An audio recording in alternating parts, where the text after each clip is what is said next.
Okay, I'll just show you how to pair a mobile to the Bluetooth audio system in this 2013 Range Rover Sport. From any screen, well, first of all, we make sure Bluetooth is on, and then we're watching out at the bottom for Bluetooth.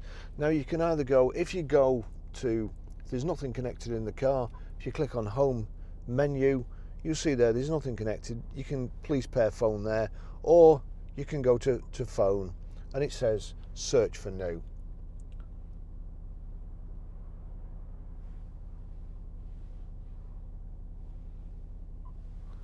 So search new, vehicle to device, because that generates a random PIN code for you, so you don't have to type a number in on here and on there as well. It just saves you 5 presses of a button, but today's busy times. So searching for a phone,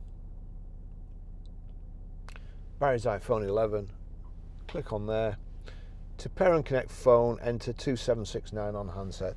That's automatically come up here, the pin pad 2769, and then click pair. Allow contacts and favourites to sync. Allow. Connecting to Barry's iPhone. Range Rover Sport connected. Range Rover Sport connected on the audio system too.